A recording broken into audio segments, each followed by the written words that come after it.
Bom, e qual a curiosidade da semana, Paulo? Já falei bastante. Dica? Você não vai falar nada? Não, é de Só frente eu. com o Rodrigo hoje, pô. É, você só entrevista. Só entrevista.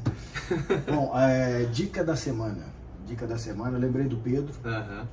E eu queria falar um pouco sobre faixas de aceleração e desaceleração.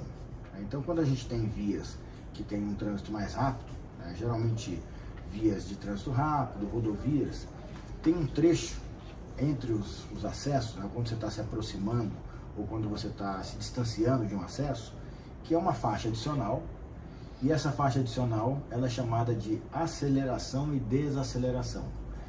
Então, qual que é a dica para a utilização dessas faixas? Primeiro ponto, se você está numa via em que você vai acessar um acesso, né, vai adentrar um acesso, use essa faixa para desacelerar. Então, é comum a gente ver as pessoas desacelerando na faixa de circulação para poder entrar na faixa de desaceleração. Ela é projetada, e se ela estiver corretamente projetada, ela é projetada de acordo com a distância do acesso e a velocidade da via. Então, para que ela é projetada? O que a engenharia determina para esse caso?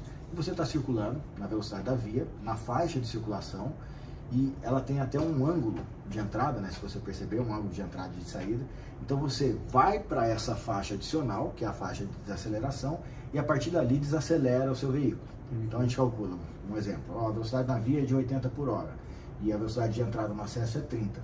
Então, o tamanho dessa faixa de desaceleração tem a ver com a distância de frenagem segura, né, o tempo seguro que o veículo leva para poder reduzir de 80 para 30 e fazer a manobra de forma segura. Então, muitas pessoas diminuem a velocidade lá. E outra dica importante, se a via está bem projetada, ela tem um raio de giro, né, que é aquela curvinha entre as esquinas ali, projetado de acordo com a velocidade, de acordo com essas características. Então, se você usar uma faixa de desaceleração, e eu vejo isso muito acontecer também, não precisa abrir a curva para a faixa de circulação para poder voltar e fazer a curva. O raio já permite isso. E o mesmo vale para quando você está saindo de um acesso e vai entrar na pista, né, principalmente em rodovias. Use essa faixa para sair dos 30 por hora e chegar a 80 por hora, e aí então você vai e faz a sua transposição de faixa para a faixa de circulação. E aí uma última dica importante, que eu acho que essa um dia a gente vai precisar fazer um desenho para poder ilustrar melhor.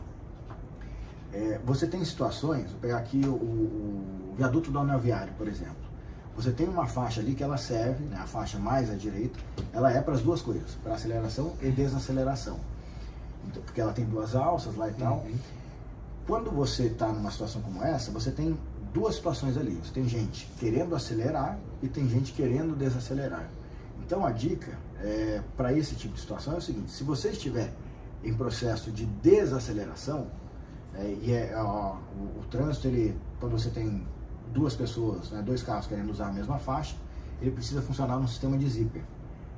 Então, quando você tiver uma situação como essa, que você quer desacelerar, você entra atrás do carro que está ali naquela faixa, não na frente. Porque eu vejo muitas pessoas entrarem na frente do outro carro e frear.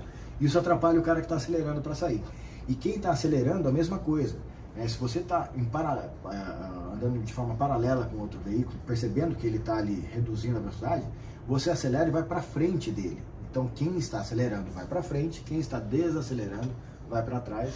Essa é a dica que não é do Pedro, mas que Curiosidade.